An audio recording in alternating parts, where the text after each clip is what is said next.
Now, in Bradenton Beach, the city has condemned tonight the Pines Trailer Park, and that's because of storm damage. Yeah, but some people we spoke with today are questioning why they are all being forced out when some of their homes were not substantially impacted. It was a little slice of heaven. It's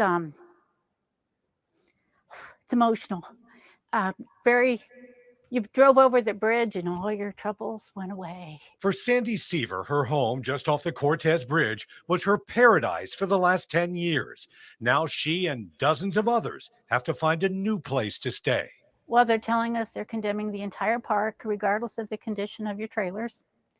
Some trailers are in excellent shape. There's maybe 4 that aren't able to be restored, but the city has decided to condemn the entire park. They're telling us we're getting a letter today or tomorrow and a red sticker on our door.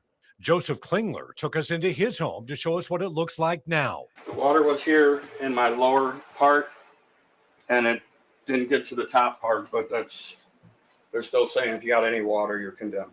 Joseph says he feels safe living there right now, saying only a few of his neighbors had significant damage. The first storm was like 4 foot of water coming down. I only got 2 foot of water, so I didn't get much damage.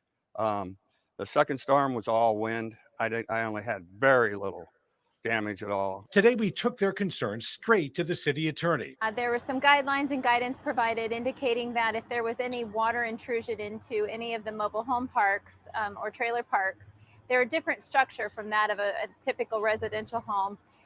Then that is deemed substantial damage and as such would need to come into compliance with the FEMA regulations. She says coming into compliance will mean starting from scratch. You would essentially have to elevate those structures, and the location and the base flood elevation in this particular area of Pines, they would have to elevate it approximately 9 feet in the air. And how do you feel about that? Devastated, sick to my stomach. It's too much for them. It's an elderly community. Economically and emotionally devastating for those folks. Great glory, beloved. All praise to the Most High. Give me a 1 if you can hear me and see me well. Shalom, beloved. Welcome. Thank you for being here. It is good to be here. Okay. Today is day 4 of our steadfast prayer for the fulfillment of our covenant. Thank you once again. Thank you. Thank you. Thank you. All right. Brethren, beloved, what you're seeing here is the Holy One removing those folks from our holy land, of course, from the entire earth. And there is a lot going on. For those of you who may not know, there is flooding in Alaska and Canada. Not mistaken. No, it's in Canada. Yes. No, it's in Canada. I think I have it now. Okay. If you're just joining us here this evening, we're continuing to follow a developing situation along the western side of the state, including in Kotzebue, where the water is still rising. This is what it looked like there this afternoon. Lance Kramer sharing this video with us to show just how high the water has gotten today. You can see people trying to get back to their homes. They had crossed this area, it sounded like earlier in the day, and then now going back. Obviously, if you can avoid this situation at any cost, do so, because you don't know what's under that water. You don't want to trip and fall into it. You also just don't know if that ground has deteriorated, but it's a lot of water and it's hard to avoid it across Kotzebue. Again, the airport is closed and we're seeing significant impacts there. We're also seeing high water, dangerous sea conditions all the way down the west coast. This is what it looks like in Scammon Bay. Someone from Scammon Bay telling me earlier this afternoon that the water actually higher there today than what they saw with Mirbach 2 years ago. Scammon Bay didn't see as many impacts with that as other communities did, but still water pushing into the lagoon there. Thank you to everyone who has shared your pictures and videos with us over the past 2 days. I can tell you the weather impacts, but I don't always know how that is actually impacting your community. So keep those pictures and videos coming. If you don't have the Weather Source app, again, it's a free download. You can upload your pictures and videos really easily and quickly with a click. Okay, so anyway, this is in Alaska, of course. Flooding in the Philippines and Thailand, okay, a day ago. All right, this is in the Philippines. All right. Look at, there's a dog over there. Got the people over here. Okay.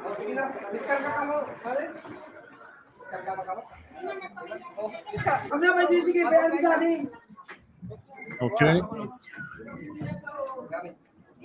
All right, this is the Philippines, and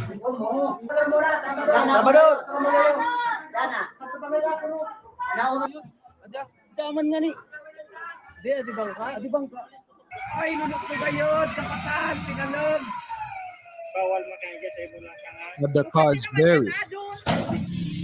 Okay, those cars are buried. That's a truck right here. All right.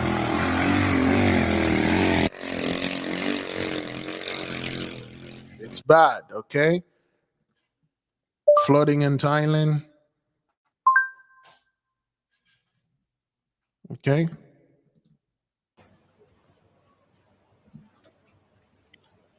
This is in Thailand.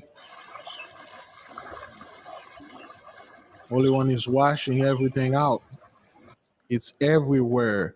There's nothing anyone can do to escape this. You can't go hide in Thailand, the Philippines. You can't go hide in Europe. You can't go hide in Alaska.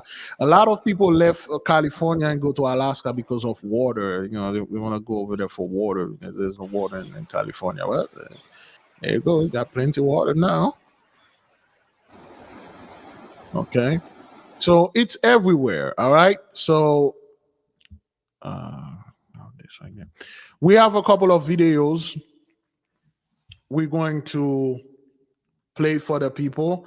We're going to give it at least another 5 to 8 minutes. Once we have sufficient amount of folks here, we will go ahead and get rid of this and that.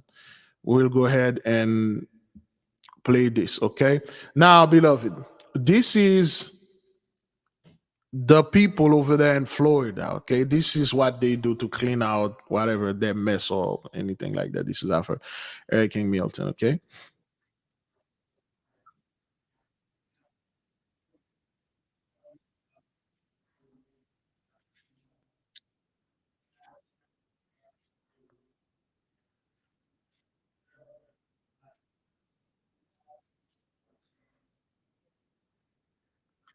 At Utah Valley University. He says a range of people and organizations are involved in post-disaster debris management. First, sometimes it's the volunteers who are going out and cutting up trees that have fallen on the roadways. They're clearing the roadways so emergency vehicles can come in. Later on, it will be more of an official response, and so you have a variety of people involved. You have emergency managers who are coordinating a lot of this.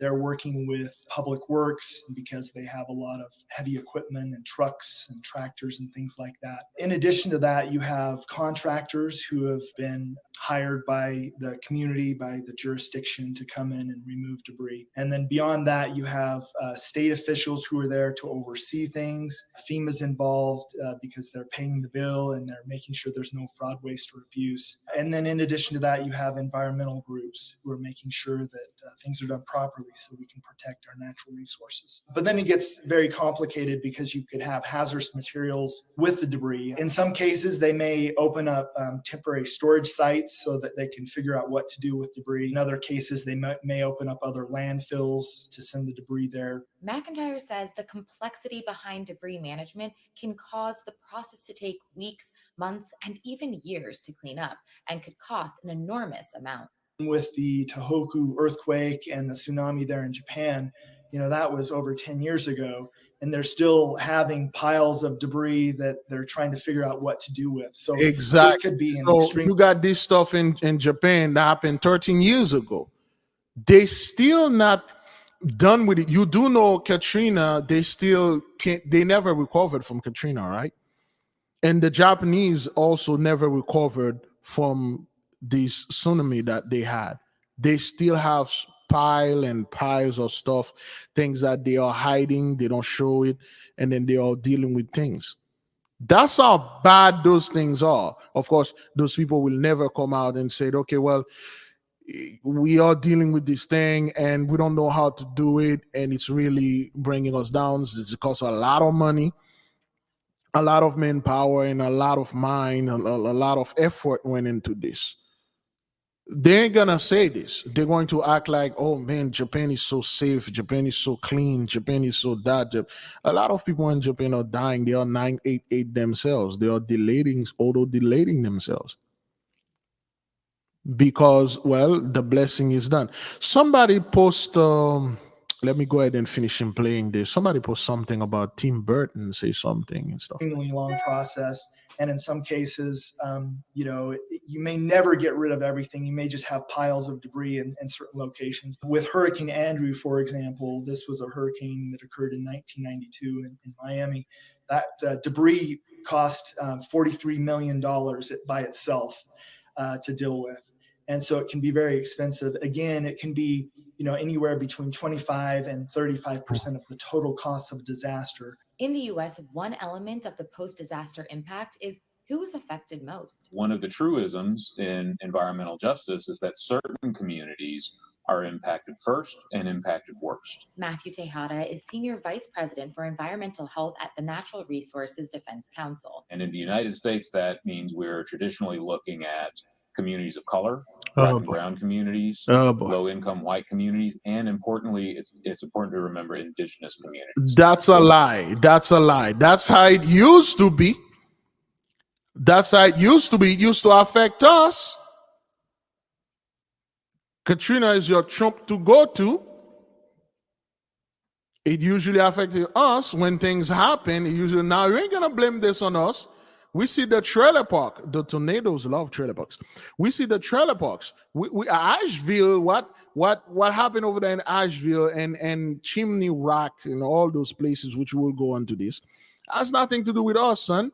Okay, let me see what this dude is gonna say over there. Okay, those communities are the ones that have experienced generations of being dumped upon, of being targeted, of being marginalized and disinvested in, and they're also the ones that are most vulnerable to any impacts from these sorts of climate disasters. So if you're thinking about things like Superfund sites where there is a lot of contamination, if you're thinking about facilities that process or manufacture or store radioactive materials or hazardous materials, facilities that create a lot of pollution, whether it's air pollution, solid pollution, or water pollution. Typically in the United States, those sorts of facilities and those sorts of really unwanted sites have been concentrated in sacrifice zones where those EJ communities, those low-income... the riff-raff community, like Mr. Robert Moses said it when you guys came in the 1950s with the Highway Act to destroy our neighborhoods, our Wall Street,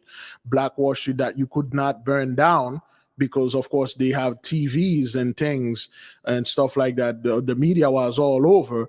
So in the 50s, you could not do what you did during the 1910s, 1920s. You decided to build super highway over, which was already there, but you upgrade them. Well, I say you downgrade them and pass them over our places and destroy our people.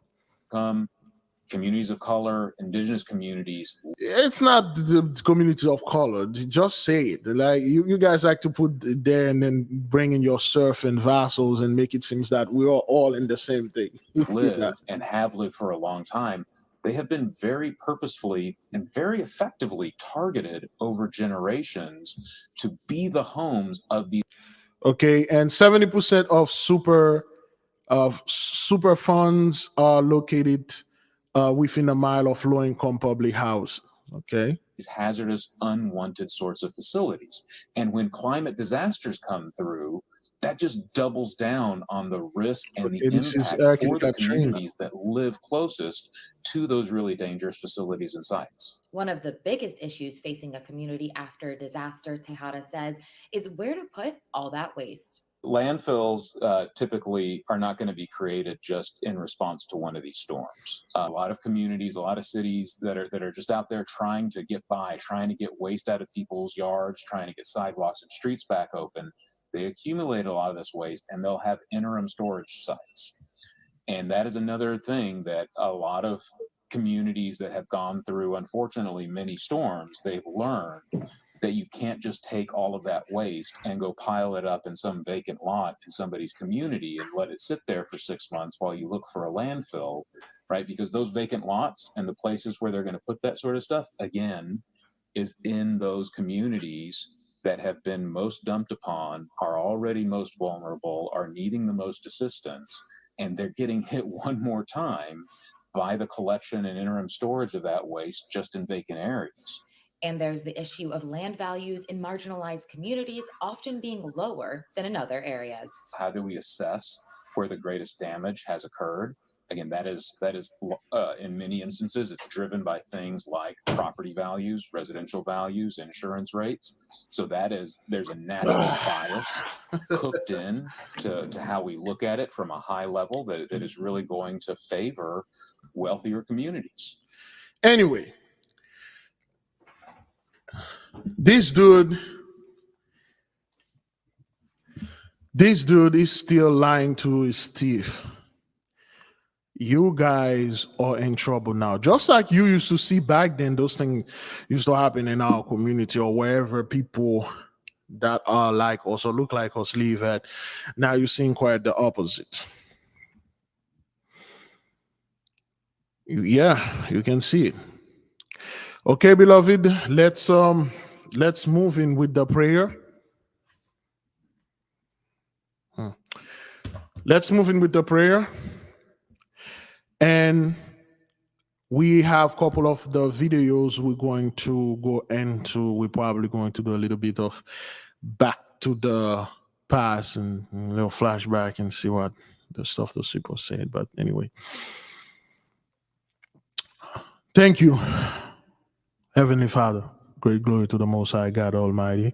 All praise to the Most High. Great glory to the Holy Spirit, to all the angels, all the brothers and the sisters that are here that are helping us praying. Thank you for lending us your strength. Yes, beloved, the work is heavy. It's super heavy, and he needs all of us here to lift it, of course. We are not bound by 66 or 80 books. No, we are not bound by the Church of Mahan, the priesthood of Satan, or none of that. We are not one-sided people. We are the children of light and master of darkness. We are equilibrium. We neither good nor bad. We are something that you are unable to understand and comprehend. We are the ultimate. We are the Most High, and the Most High is us. We are his children. We are his seed. We are a reflection of him.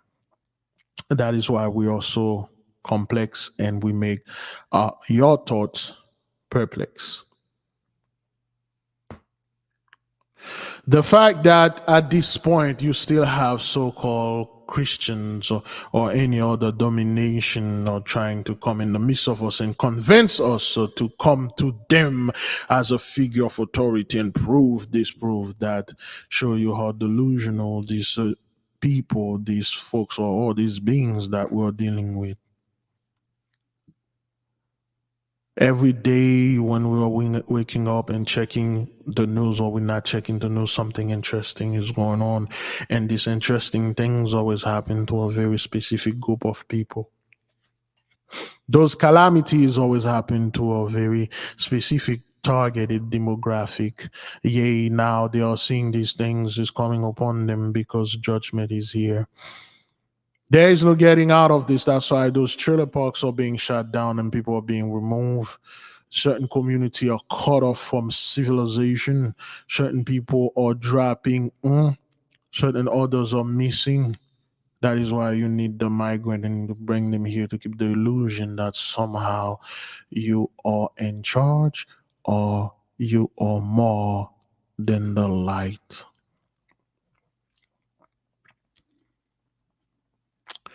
The radiation from the sun, the radiation from your own waste making is now in your own backyard. Of course, you don't own the yard. You swagger, jack, and stole and squatted over everything that we have.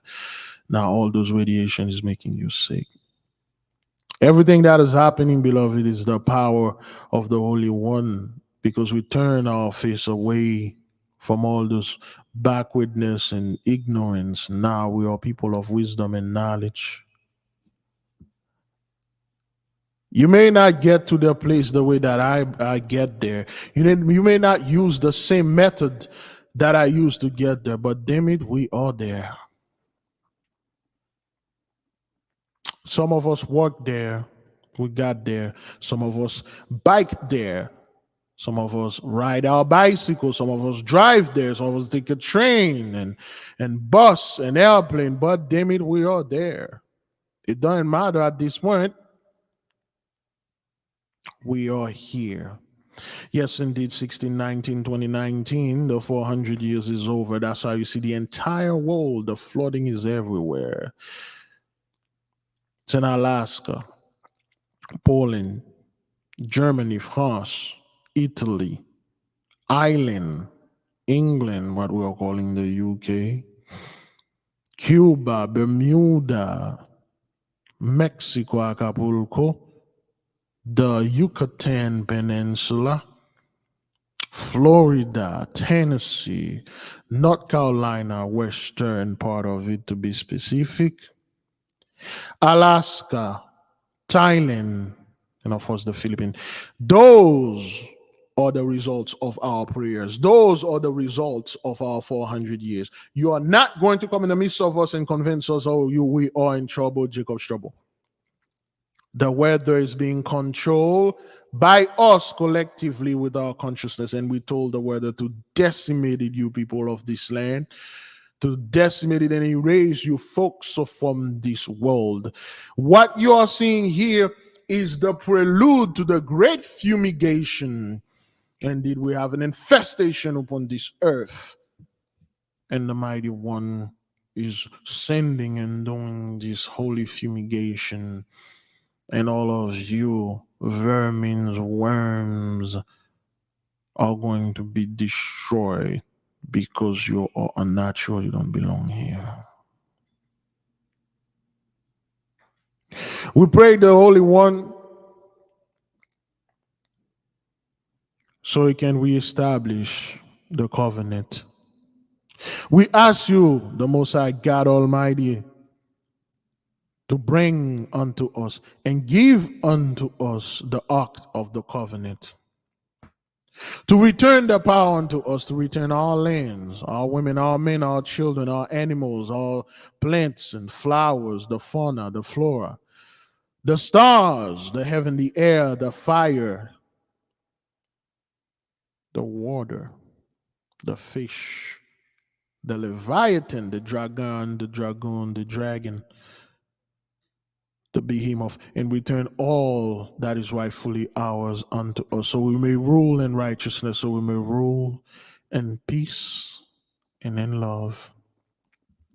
But in order for the Mighty One to do this thing, you need to remove the perpetrator, you need to remove the virus, you need to remove the vermins, the worms, the lackeys. You need to remove this cancer. It makes no sense for a person with a terminal cancer to have all the money in the world, all the luxury in the world, and he or she is unable to enjoy it because this painful cancer prevent everything and make the person immobile. We need to cut off this part of this cancer out and throw it out burning, so we may be able to enjoy the luxury, enjoy the earth, and enjoy each other, enjoy nature, enjoy the animals and the plants and the air. And finally, when this earth has nothing to offer us, we move to other planets and enjoy everything, just like we've been doing. We ask the Holy One to restore unto us justice, justice for our forefathers, justice for our brothers and sisters that are being unjustly being delayed in and taking out. We ask justice for our forefathers that went to Jacob's trouble. We ask justice for ourselves that went to Jacob's trouble. We ask justice for our ancestors that went to the Inquisition, chattel slavery, Jim Crowism, the war on drugs. We ask justice for our beloved brothers that are all over the world. here in the fourth part, third part, second part, first part, the Americas, the Caribbeans, Africa, Europe, Australia, Oceania. As above, so below, we ask justice. We ask justice for the one that are under the altar screaming, how long? And now their prayers are being answered. We will go to a certain videos and prove that the Holy One is literally wiping out the wicked of this earth. May His will be done in this earth as it is in heaven. Selah, so be it. Heavenly Father, we thank you for remembering us. We thank you for not giving us into great shame and reproach. We thank you for punishing our enemy right before our eyes. Thank you for bringing us peace. There'll be no Jacob's trouble. Thank you for giving us and embedding into us to be calm, and above all, to be in love and high vibration. Thank you to the Holy Spirit for being in the midst of us and protecting us and sheltering us and teach us and guide us. May she stay and protect us and continue doing these things until the great day. Thank you to all the angels for being in the midst of us. May you restore the covenant. May you bring unto us the ark of the covenant, so we may cleanse this world once more and forever. Selah, so be it. Give the mighty one great praise, great glory, beloved.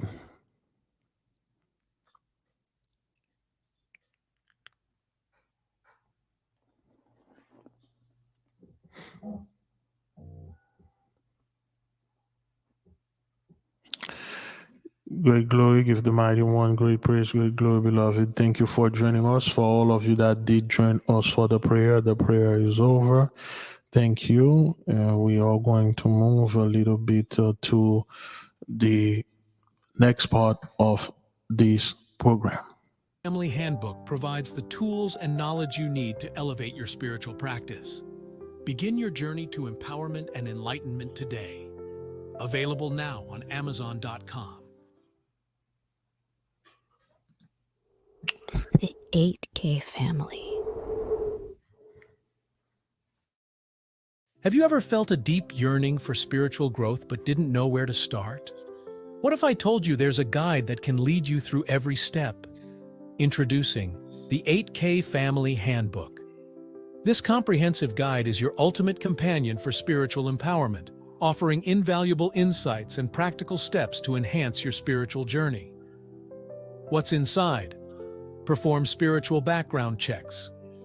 Learn how to assess spiritual energies and protect yourself from negative influences. Connect with your guardian angel. Discover methods to establish a strong, supportive relationship with your guardian angel for guidance and protection. Develop your magical abilities. Unleash your innate magical potential with step-by-step instructions and exercises tailored for all levels. Whether you're a novice or a seasoned practitioner, the 8K Family Handbook provides the tools and knowledge you need to elevate your spiritual practice. Begin your journey to empowerment and enlightenment today. Available now on Amazon.com. All right, good. There we go. All right. Oops.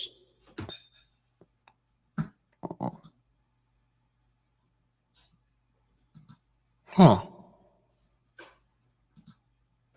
Well, should I? Really? There we go. There we go.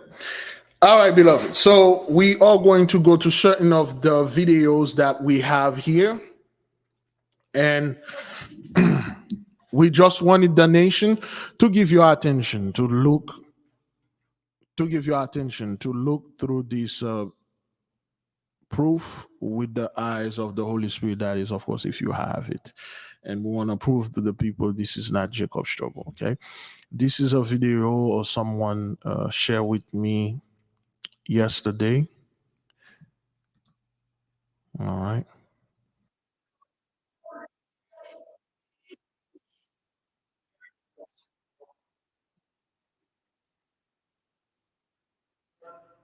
Okay. All right. There you go.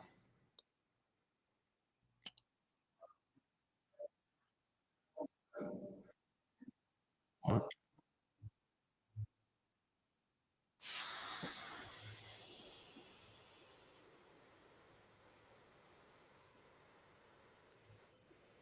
So, okay, so there you go. I just wanted to play this. This is from brother Bobby Emmett, okay? White people and talk no goddamn small talk. If a white person come up to you talking that small talk, either you get out of the conversation or you tell them, look straight up. I don't want to hear that small talk shit, because you think that you talking, they patronizing you, and they always come down because they don't think you know shit. So they always gonna talk to you about some small talk shit. How about them Atlanta Braves? How about them goddamn Yankees? Fuck that shit. You see what I'm saying? But he talked down on you that particular way. So it's another thing, like a white person don't like to feel stupid. See, the problem is that white people, most of them are stupid any damn way. Yeah. But they automatically know that black people have a black inferiority complex, so therefore they can tell you anything, and they know you're not going to challenge them because they automatically think that you are dumb, so they can come up to you and just say any kind of shit. It's just like college. Anybody ever saw the thing when college debated the Jews out in California back in 1988, 1985? And they all came up in there with just their body. All the Jewish race and so, and he came in with books and beat up on them. He said, hey, man, he said, you don't even come up in here running off at the damn mouth. But they figure because these are black people, and because I'm white, I can come and say anything because it's accepted. Exactly. You see what I'm saying? Because it's accepted. You see where I'm coming from?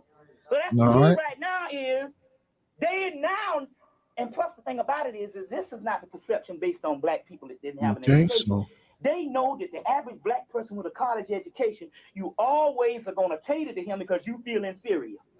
okay. Always grinning and shit. Don't get around white people and talk no goddamn small talk. Don't do that. Don't do this. Don't try to small talk those people and try to well, how about the Yankees game? How about the Cowboy game from last night? I don't watch TVs. I don't watch game. I'm waiting for my redemption. Judgment is upon you people for what you've done to my ancestor and to me. That's all. If this small talk is not involving your reparation, but I don't need to talk to you. You don't need to talk to those people.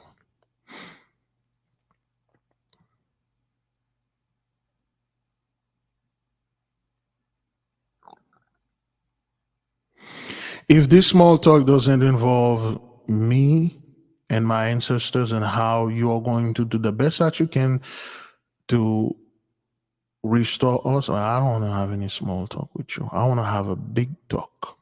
And shalom, beloved sister Lisa. Thank you for being here. It is good to be here. And I'm running out of that oil. I think my bottle is done. My mother is running out too, so I gotta go ahead and ask her which one. She wants a huge one of those big bottles, so I gotta go ahead and get some of that oil for my beard and grow this thing a lot more the way that it is. But nonetheless, we don't want to have small talk with you people. We want to have big talk. One of the main reasons, again, the way those people can just come in the midst of us and say whatever the hell they want because it is accepted. It is accepted. They can just come and say whatever they want, and then everyone will just be quiet because they are the figures of authority. Of course, beloved, that's when they were under the blessing. Now, there's no time for small talk, only time for big talk. And the big talk is, where's my money, nigga? Where's my land?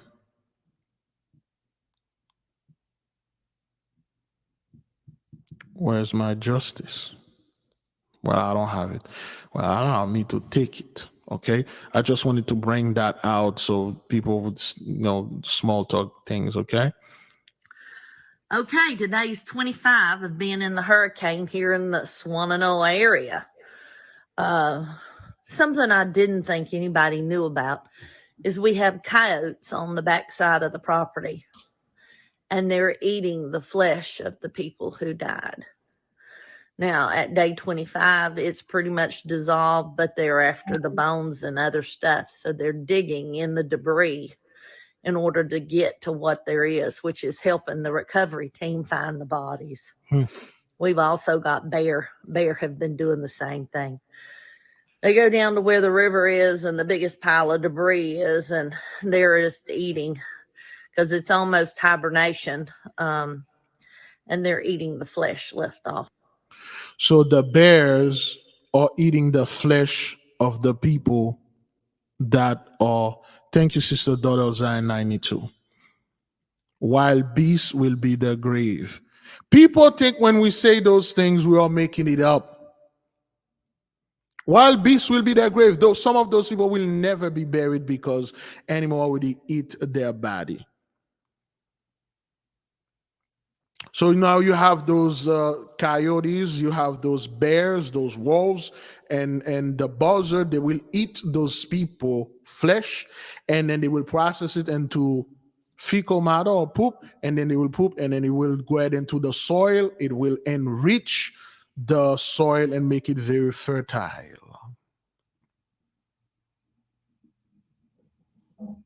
What those people did, they used to take our ancestors and then massacre them and bury them in mass grave.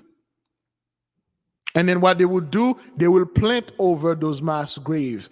And the abundance of the crops they used to get into those things. And when people question, they say, oh, that's like this place over there was a residue of volcanic activities and the volcanic ash processed the earth. No, it was mass grave where you buried our ancestors.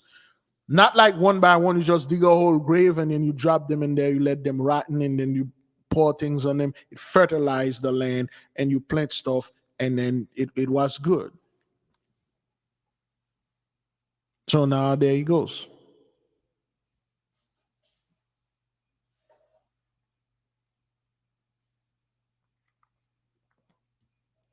And now you have those bears, coyotes, the buzzard, the condors. Isn't the condors? I mean, let me double check with the condors. Let's see right here before we go into this. Condor, vulture. No, condor. Because the condors are like the, whoops, there you go. There you go. Okay, I believe those are the condors. They are the most represented in cartoon, although the buzzards are the most. There you go, that's a buzzard, right? All right, let's see. Californian condor vulture. There you go. I believe that's the condor. So you got all those birds eating up the body. Buzzards, vulture. Okay, you got the buzzards eating up those folks' body. Coyotes. Got the coyotes. Wild grizzly bear. You got the bears eating up those folks' body. Okay? And again, listen to what she's going to say about the decomposed body, okay? There you go. Oops. And they've been doing this for the whole time. Now they're just eating the bones and stuff. See, they've been eating those. So in other news, Bangkok is sinking. Okay, y'all, things are. So in Don't get around white people and talk. Okay. So they've been eating the bodies to a point that they are eating the bones because there's no more flesh left. This is what's going on, Bridget. And of course, no one's saying anything about that. Okay, well, of course, beloved, you got farm animals. You know, those people had a lot of farms over there. Which farms animal that is well known to eat whatever that is out there, and we are forbidden to eat this animal, not because it's a bad animal, but because of what it is. Okay, all right. Which animals that is? That's actually, it's a domestic animal that look like a giant rat. Yeah, the mighty pig. The mighty pig. It's a good animal, and then it's doing a magnificent job over there. The mighty pig is doing a magnificent job over there, man.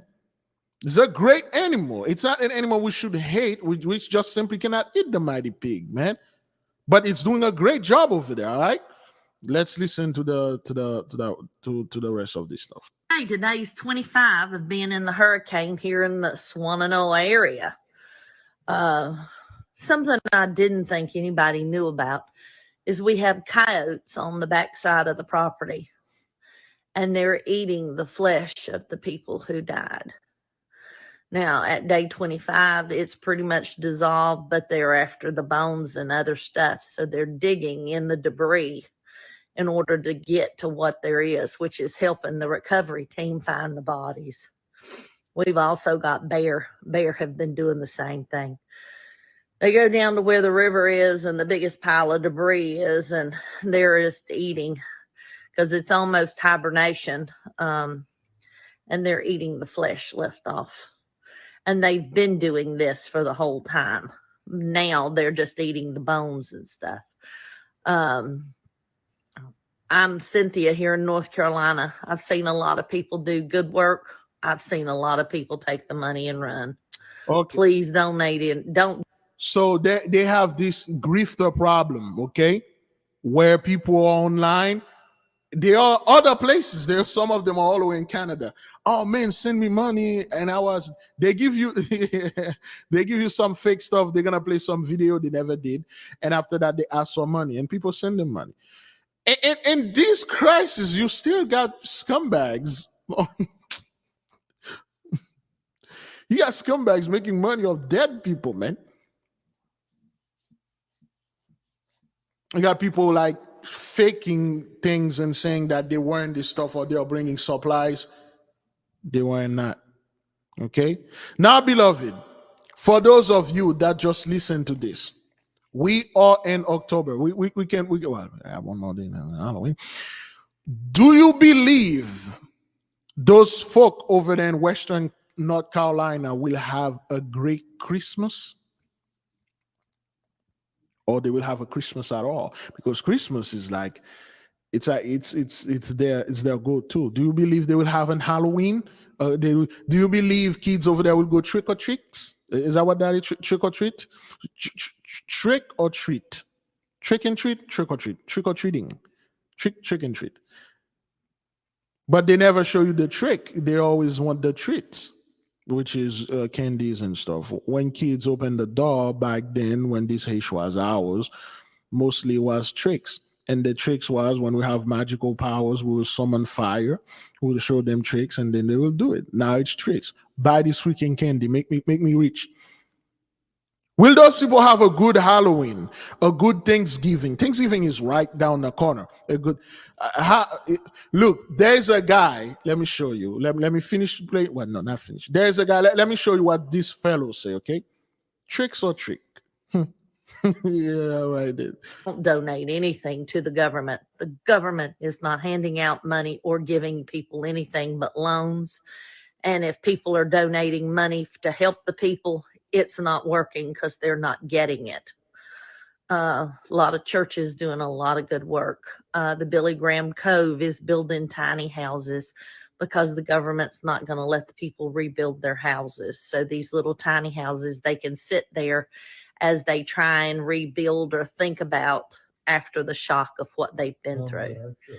My Church of His Presence out of Alabama has taken up a truckload of bedding and so forth and sent in here. So hopefully those people with the tiny houses will get those and it will somewhat be put back together.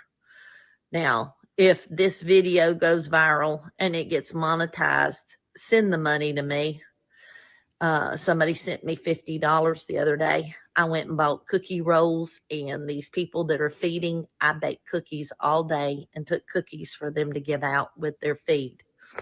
If there's somebody wants to send Amazon socks, underwear, batteries, shoes, you can send Amazon to my address. I will deliver it to the people who continue to not have power. The people who've got power aren't going to get that stuff, but the people who don't, I will send it the other direction. It depends on what it is and where it fits into the recovery plan because there's two different parts going on. People like me have got electricity. We've got water. The water's not drinkable. It's not for washing hair. It's not for your body. It's got chemicals in it. It's got stench. It's terrible, awful color. It's for flushing the toilet, my little husband said. So anyway, that's kind of where we are for here. So here's the address.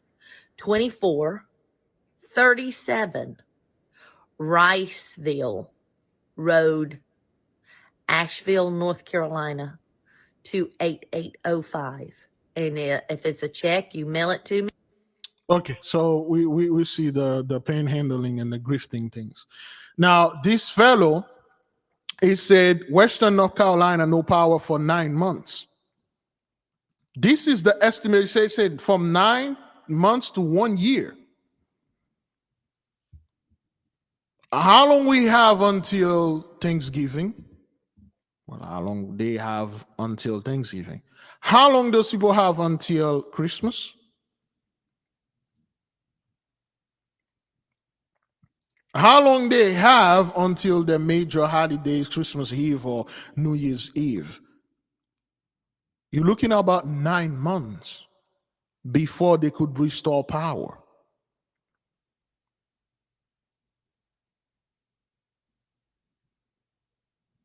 Let's play a minute or two out of this.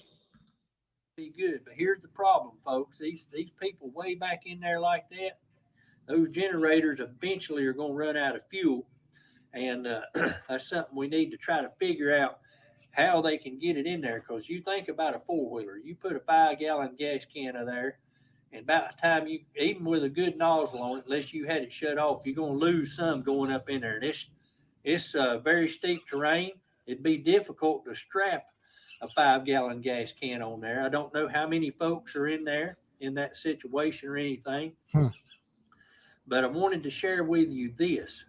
They're not expected to even have power back in there until about June.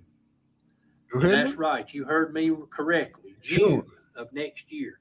June of 2025.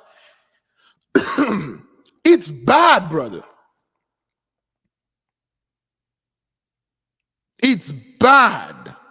And those are the people that go over there and report the news, because the regular news won't do this. They won't come over there and say that.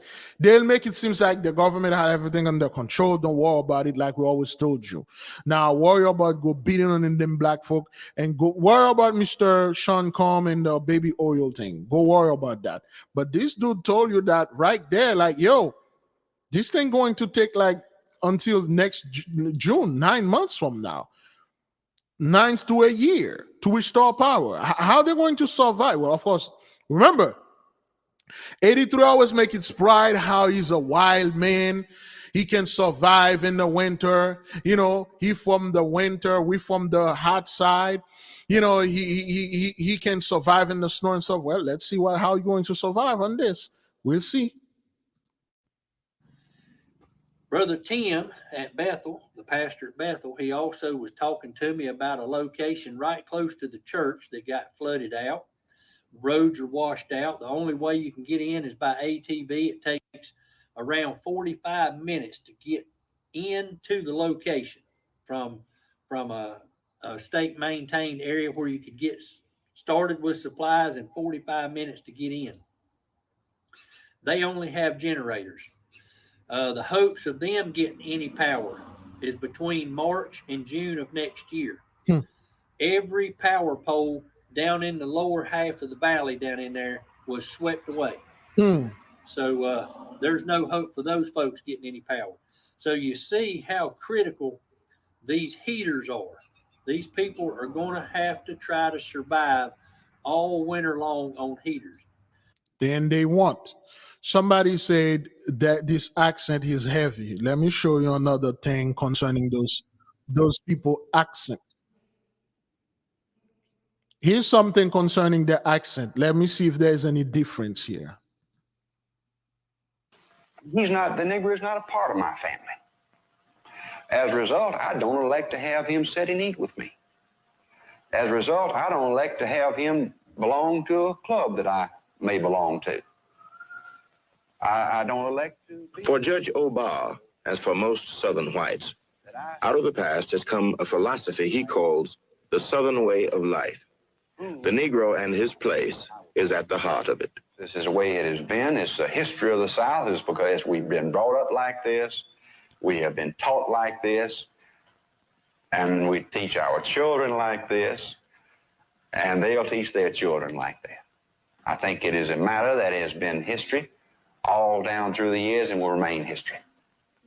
Well, I guess it's just plain born in us, instilled in us. In spite of the fact that you have great respect for some Negro individuals, respect them as people and not just as a servant. There is some physical revulsion, I think, that the skin is dark. And I guess it's just something that we are so familiar with, it's just impossible really to overcome it. For 11 million Negroes in the... So the skin of the Negro is so dark. We don't want him in our community. We don't want him in our club. We don't want him in the golf country club. We don't want him in our family. He's not part of our family. He's not part of our church. That's how we were raised. We don't want them here.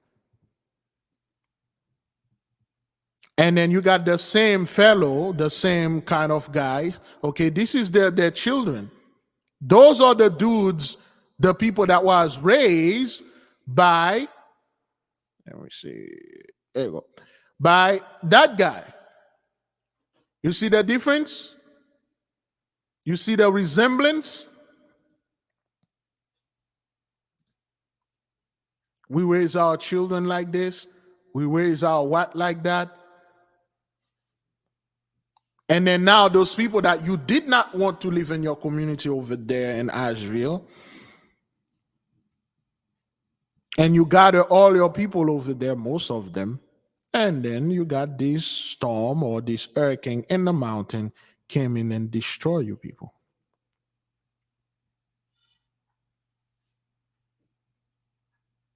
Now, pull yourself, yes indeed, by the bootstraps.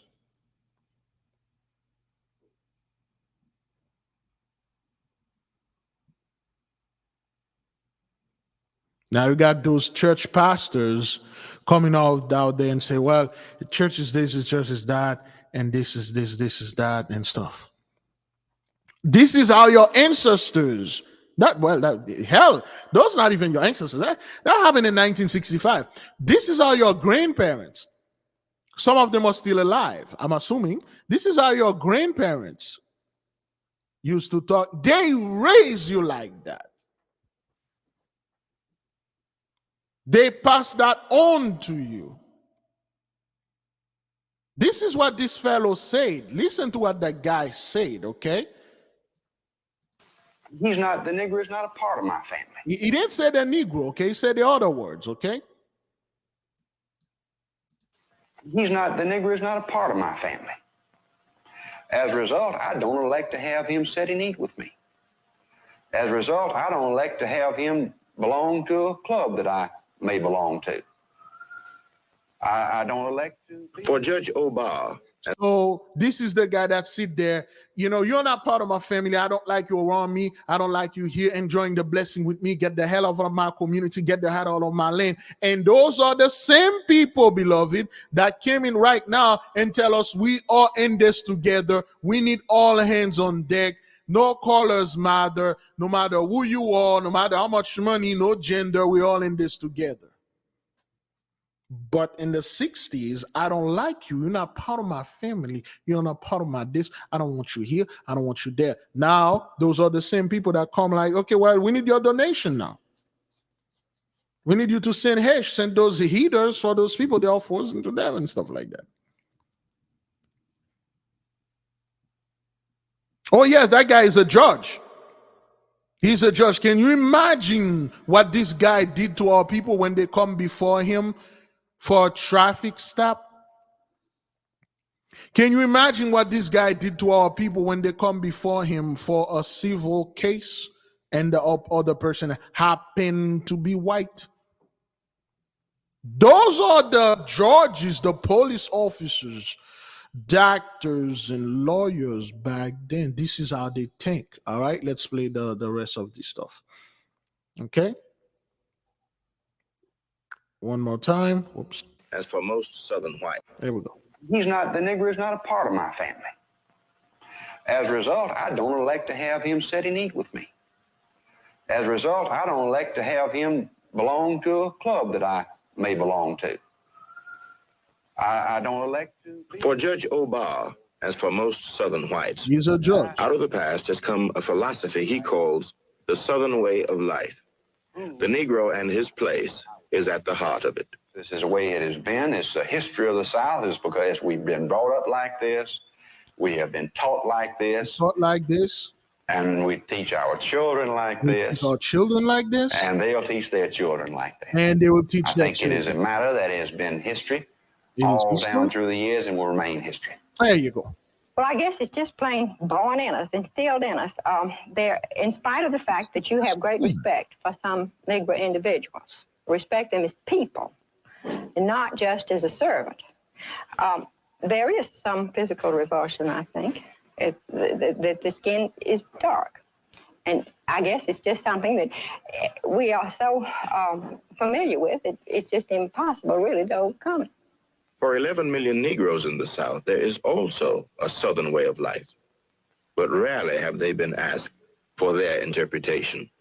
Well, the white man fears this, that if the Negro get equal education, then he will be out of his reach to do the job that he heretofore have done for him, and he figured that he was going to have to pay the Negro equal salary that he would have to pay the other boy, which actually is not the skin of the Negro that the white man dreads. It's the Negro is going to demand the dollar that the white man demands.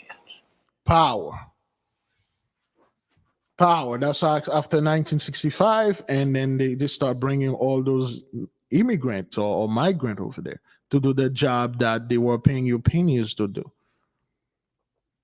They were always making, well, you need to get a good education so you can get a better high-paying job. And we did. And we still didn't get it. Well, because you are lazy. Now you got a bunch of people that are in high-paying, well, not high-paying job, that got high education, and they ain't doing nothing with their lives. They are broken. They are broken.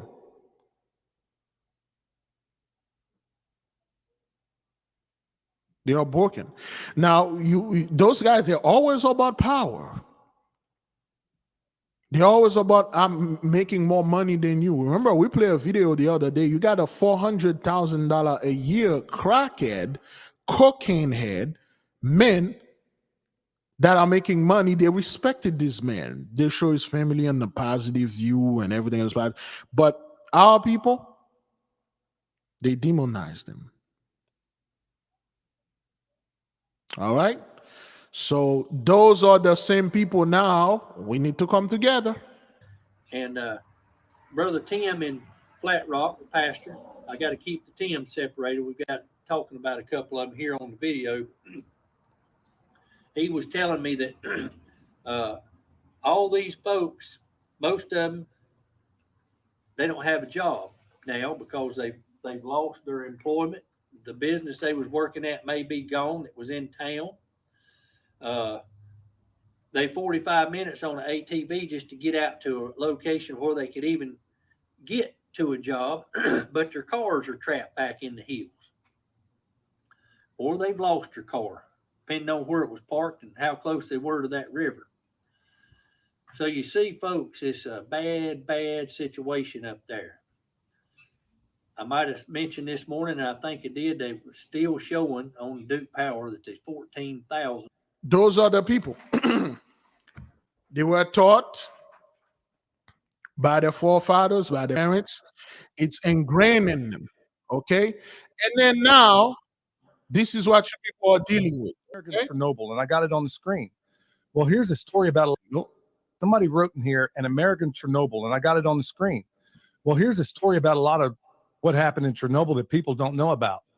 The one place from that time until this day Okay, The one they place already called this thing the American Chernobyl. Whatever is going on over there in North Carolina, I don't know.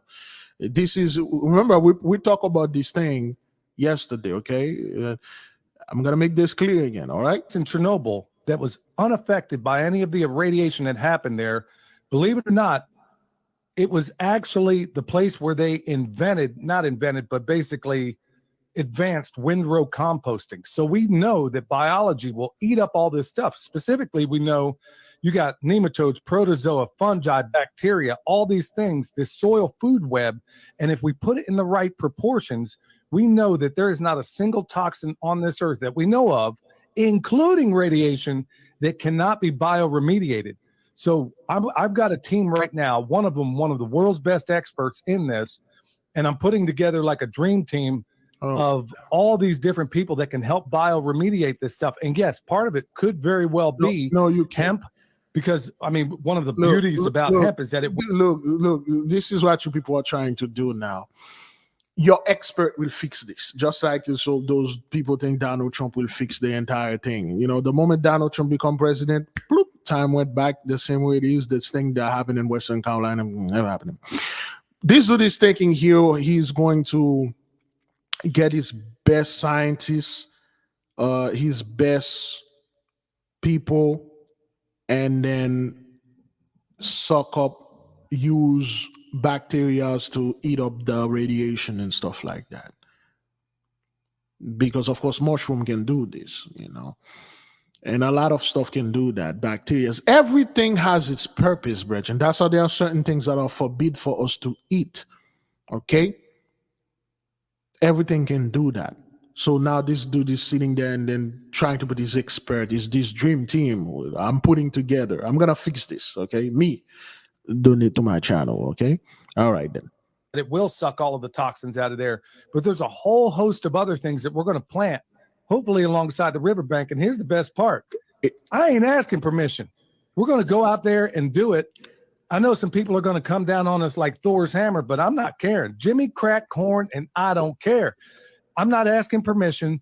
So we're going to take our compost. We're going to combine it with Jimmy crack corn. I don't care unless you get your head freaking cracked. Are you going to plant mushroom? You think that's how it is? Growing mushroom is not that easy. And the mushrooms that absorb radiation cannot be cultivated by human hand.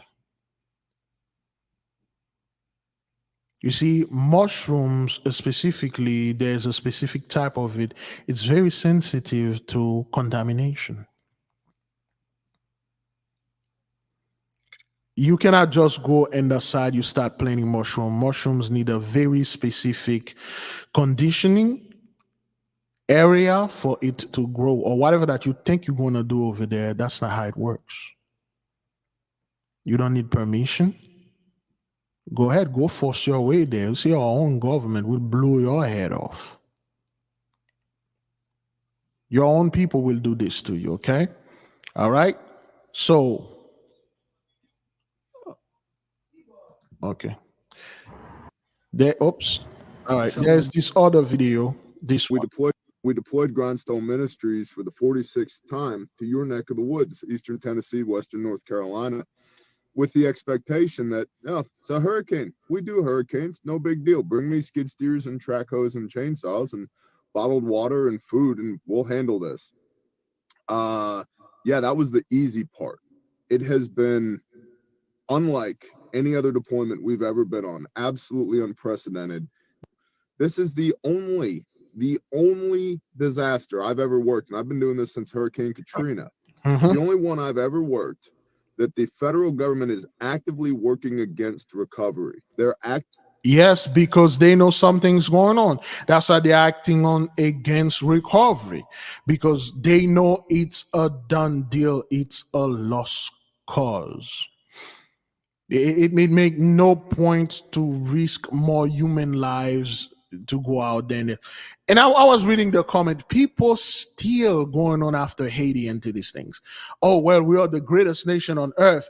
If any disaster had happened in the other country, we'll be there like right away. Like that thing that happened in Haiti, and then we were there in like 3 days. Why can't we go over there? So do we love the so-called Haitians more than our people? Like, yo, dude, like, let it go, man. This is about you now. This is about you.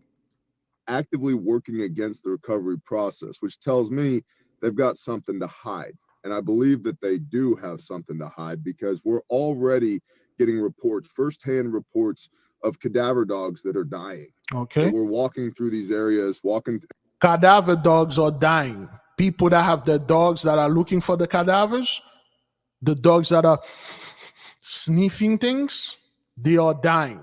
And I wonder why. Like, okay, why those dogs are dying? Especially in your neck of the woods, walking through the silt, walking through the muck, even going through decon afterwards, being decontaminated. I've got reports. One guy had 10 dogs there, and 4 of his dogs are already dead, and the other 6 are dying. In the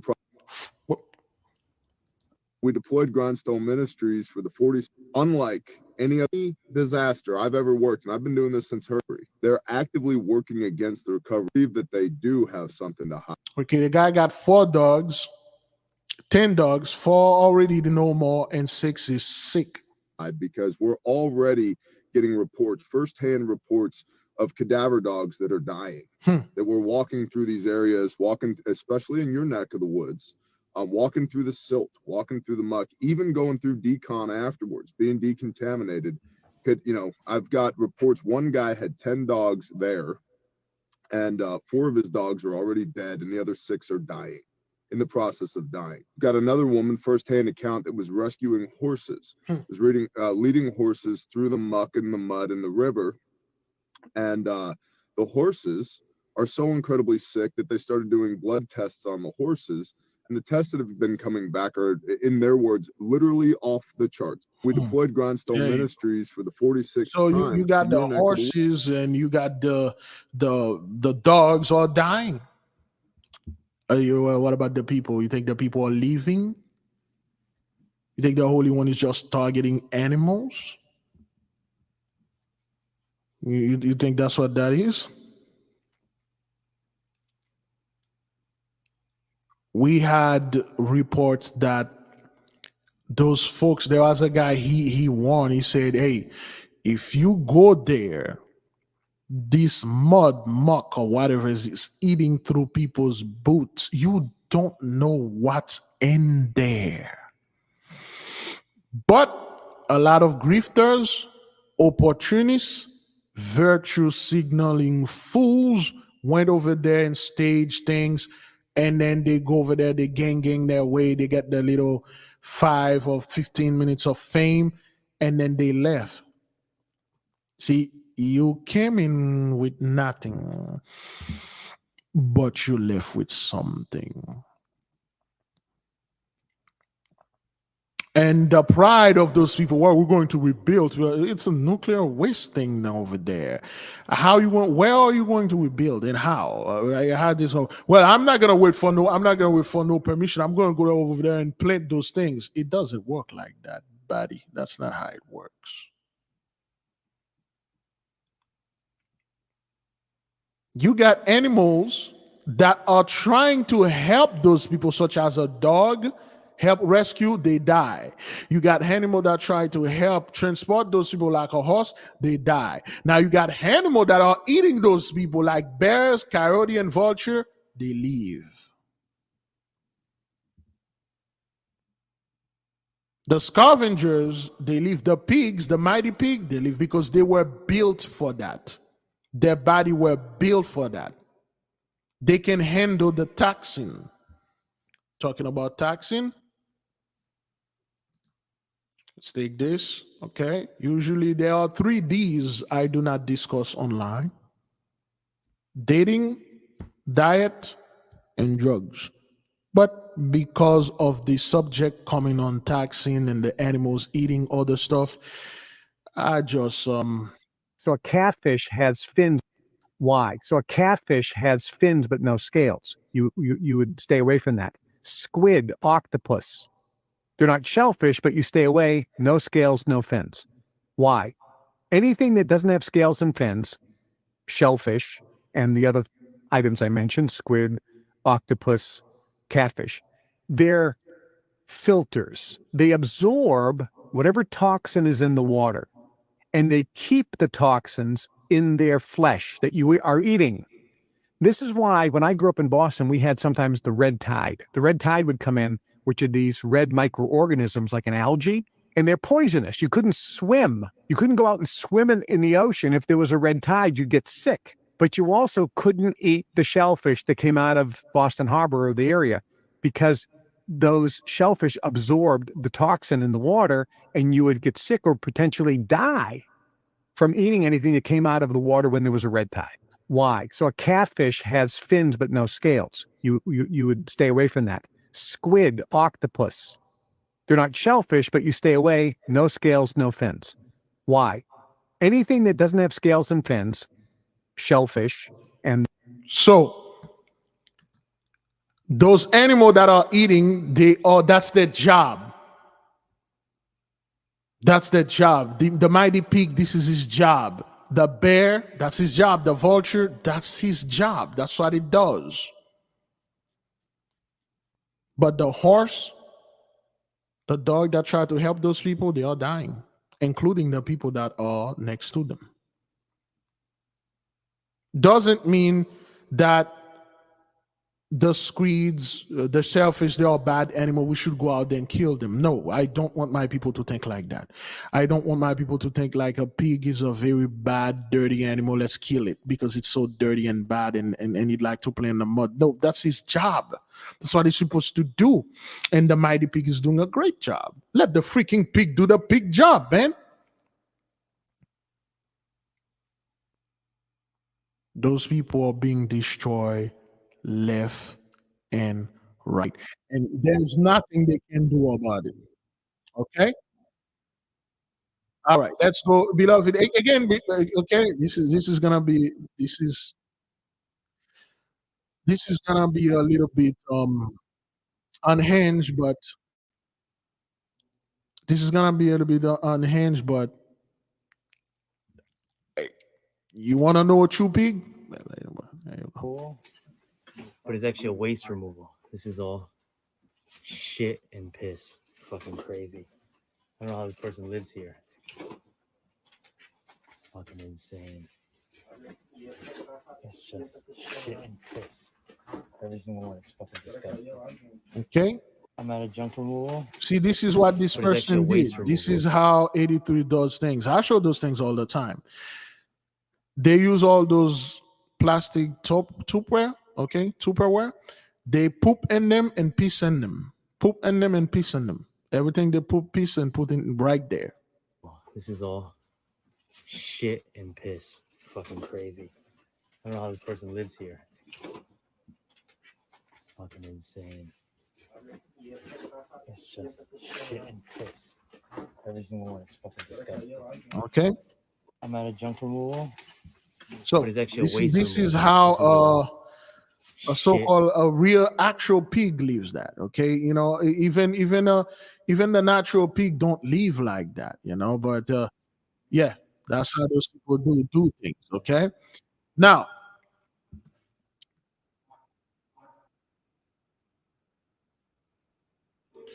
Okay, so okay, so let's I'm sorry, but I had to show this. Okay, this is the Philippines. People that think this is just like, oh, in the US. No, it's everywhere.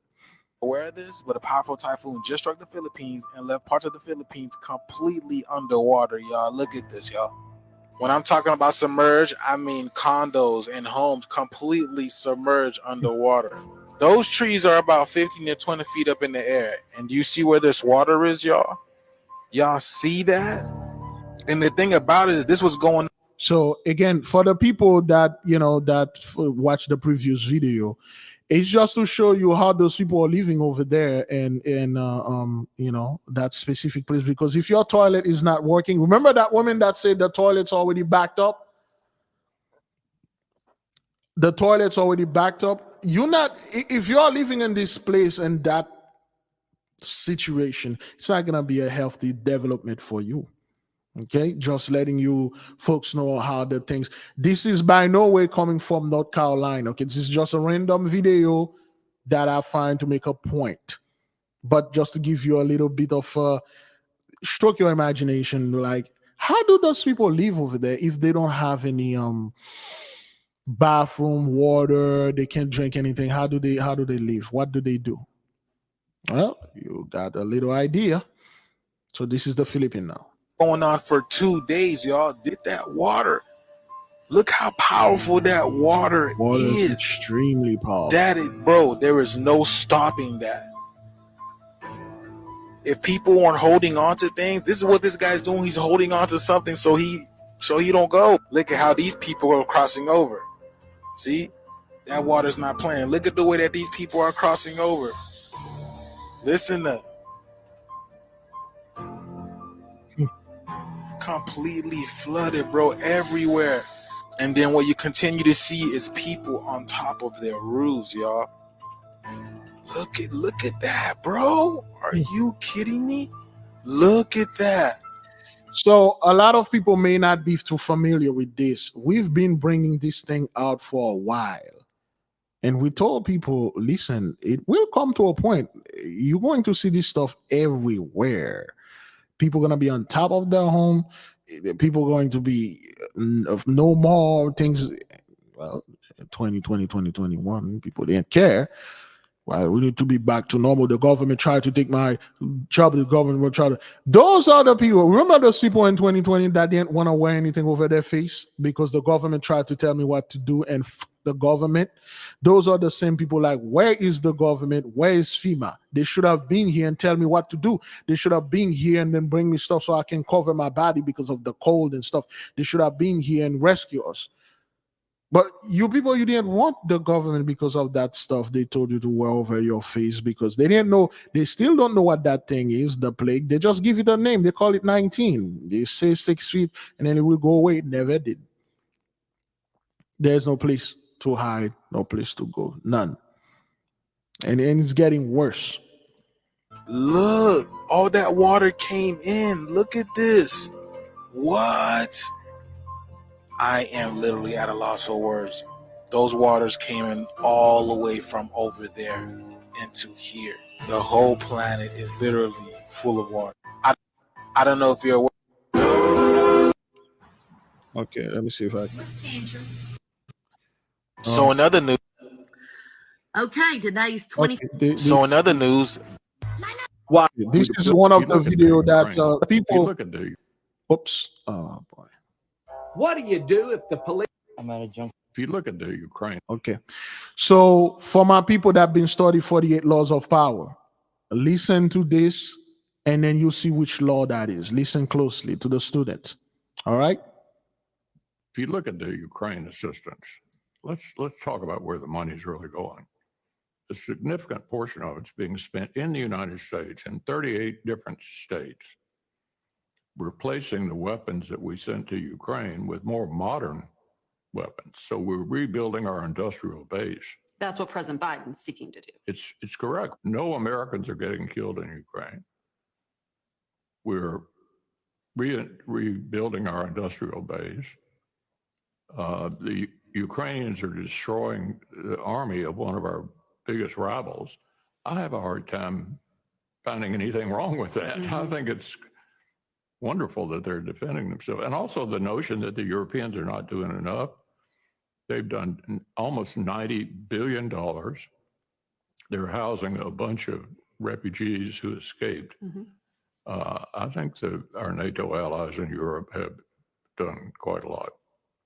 You sound like you have a lot in common with President Biden and his worldview, based on what you just laid out. Well, not on the domestic side, but on this issue that we were discussing today, we're generally in the same place. So why should I do a job that I can have others do for me and then, enjoy watching this fellow destroy my enemy for me, and then I'm moving money out of here, I'm making benefit, okay? Look at this. U.S. announced allocation of another $400 million military aid package to embattled Ukraine. Okay. And they put this person in there. They make sure they put that guy in there. You know, they do their little photo ops and things like that. They make sure they've put this thing here. And then they will complain, well, FEMA is broke. This is broke. This is not. Tell the people the truth. Tell them that the blessing is over and nothing we can do for you and stuff like that. But what about the reparation though? Well, you know, we got to study if, you know, truly you need reparation. I mean, come on, look at the weather. Why would you need reparation for? Look at the weather. Look at this. There you go. He's the fellow. He's the grifter. That guy is good, man. He should write a book. Yeah, he's good. This dude is good. He should write a book on how to do this. That guy got away with that. Look, him and the greatest U.S. president, Mr. George W. Bush. Bush was the greatest president that ever lived, in my own opinion. Why? Bush did everything. He got away with all the wars. He got away with Katrina. He got away doing all the drugs and stuff. And then people forget about Bush. They don't even know if this guy exists, but he's still there. He played really dumb. He played like he was a dumb guy. He came in as a billionaire. He came out as a trillionaire. You know, those guys are good grifters, man. Those dudes, they got game, man. They got game. Okay. And of course, again, they're gonna put the fellow like this over there. Another 400. Again, beloved, we know what that is. We know why they want to give another 400. You know, we know what. According to our last dialogue, I think very positive dialogue with the President Biden by phone.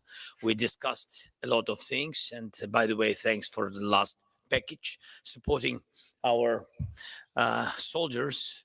And we discussed a lot of important things about victory plan, about preparing for winter. So some details which will be, I think.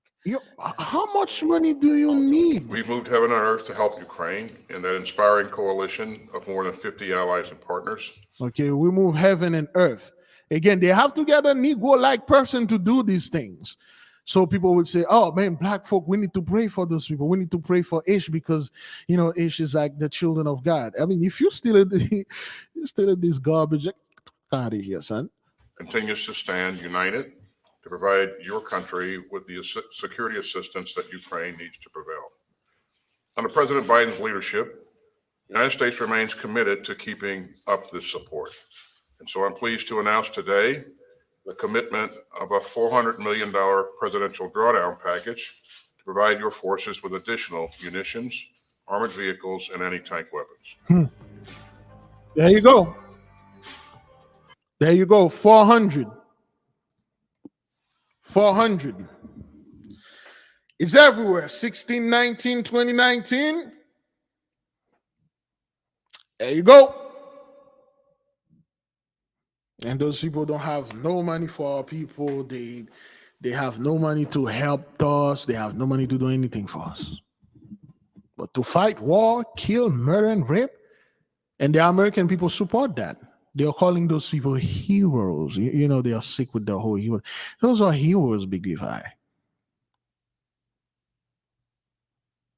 Again, these guys, Zelensky and George Bush, those are my two guys. Man. Those guys are really good at playing dumb, playing like they don't know what they are doing and getting away with trillions.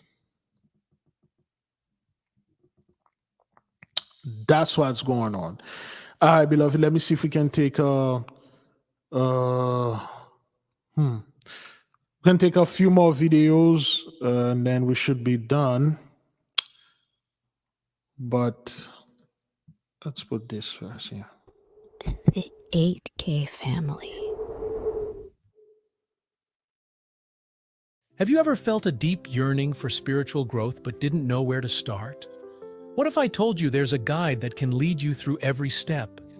Introducing the 8K Family Handbook. This comprehensive guide is your ultimate companion for spiritual empowerment, offering invaluable insights and practical steps to enhance your spiritual journey. What's inside? Perform spiritual background checks. Learn how to assess spiritual energies and protect yourself from negative influences. Connect with your guardian angel. Discover methods to establish a strong, supportive relationship with your guardian angel for guidance and protection. Develop your magical abilities. Unleash your innate magical potential with step-by-step instructions and exercises tailored for all levels. Whether you're a novice or a seasoned practitioner, the 8K Family Handbook provides the tools and knowledge you need to elevate your spiritual practice. Begin your journey to empowerment and enlightenment today. Available now on Amazon.com. All right, then. Yes, y'all. There we go. All right, beloved, we're just going to take a few questions and give a few opinions. And tonight, I gotta go ahead and make that Esau's Trouble for tonight. I don't know if we're going to outside to do this, but and stuff. The question by Destiny is, what kind of mushrooms do we need to go? Unfortunately, Sister Destiny, this is only for the student, and you have to be Gravis and above for us to tell you which one to do and which one to get, because this is not something that is we can divulge to the public. And some people may they say other things, but we highly recommend you do this. You know, be an Intratemplar and then download the PDF and cancel your membership. And technically you buy it, cancel your membership, and then go walk on your own. That's the only thing. Okay, any question before we leave you with peace and we leave you with love? We will see you tonight in the Esau's Trouble and, of course, in the class.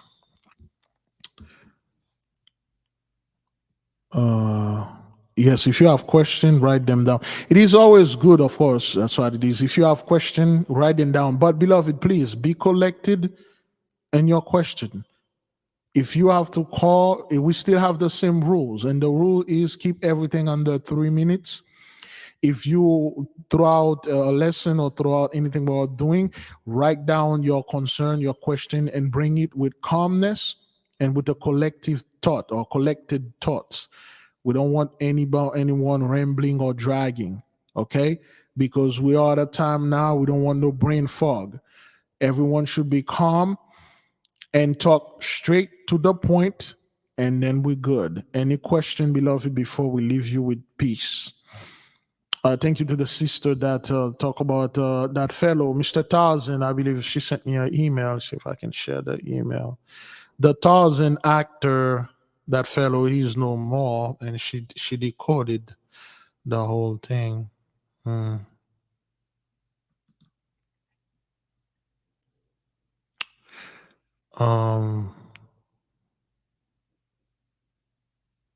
Okay.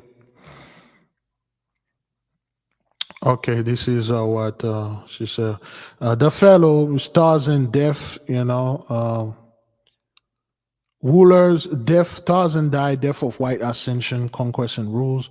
Rulers counselor, his name is Ronald, is a whole Norse and Old English means ruler, counselor, or counselor power, which derive from the element wohin, advice, okay? Eli means, the name Eli following is the Hebrew meaning high, ascend, uplift, high, a descent of Aaron, and through Itamar, a high priest and judge of Israel, an independent Hebrew name, my God. So that's what's going on with the fellow, the Tarzan fellow. He's no more, okay? A lot of those people, celebrities, are getting out. Ezekiel 38, can you explain this to me? I believe Ezekiel is in Ezekiel 38. The book of Ezekiel is a Kabbalistic book, especially talking about the bones, okay? we don't do this. We don't break scripture down like this online like that. But because of this, because you asked this question here, let me go get it. King James Version. See if we can get that right quick. That is if I can tell you Ezekiel 38. I believe 38, 8. And Ezekiel 38, 8, is that what that is?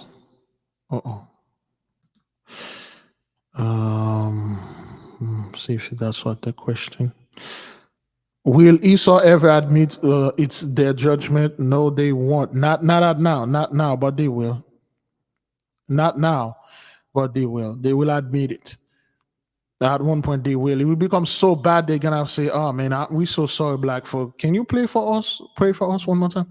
Ezekiel 38. After many days, thou shalt be visited. In the latter years, thou shalt come into the land that is brought back from the sword, and it is gathered out of many people against the mountains of Israel, which have been always waste. But it is brought forth out of the nations, and they shall dwell safely, all of them. Well, this is talking about our restoration.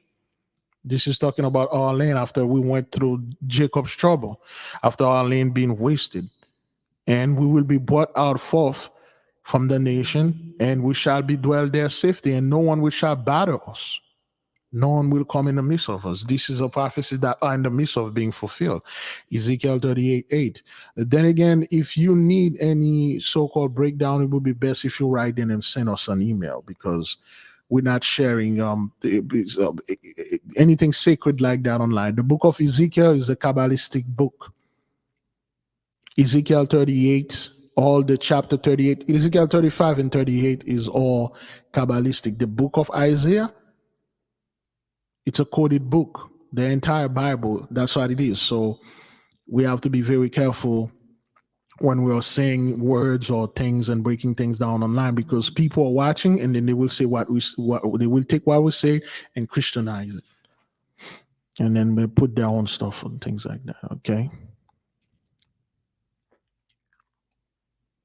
All right.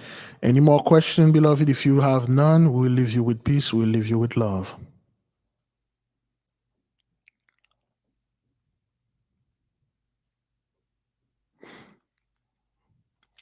Okay, I believe we answer all the questions. Again, to the sister, when it comes to the mushrooms, you have to send us an email. Well, unfortunately, we cannot, say it right there. Go sign up, and then we will find it. Good. All right, beloved. We leave you in peace. We leave you with love. We probably going to have an Esau's Trouble video for tonight. If I have the time to do this, we'll do it. If not, beloved, forgive me, okay? I may be a little bit, in the gym right now. We leave you with peace, great love. Shalom. The 8K family. Have you ever felt a deep yearning for spiritual growth but didn't know where to start? What if I told you there's a guide that can lead you through every step? Introducing the 8K Family Handbook. This comprehensive guide is your ultimate companion for spiritual empowerment, offering invaluable insights and practical steps to enhance your spiritual journey. What's inside? Perform spiritual background checks. Learn how to assess spiritual energies and protect yourself from negative influences. Connect with your guardian angel. Discover methods to establish a strong, supportive relationship with your guardian angel for guidance and protection. Develop your magical abilities. Unleash your innate magical potential with step-by-step instructions and exercises tailored for all levels. Whether you're a novice or a seasoned practitioner, the 8K Family Handbook provides the tools and knowledge you need to elevate your spiritual practice. Begin your journey to empowerment and enlightenment today.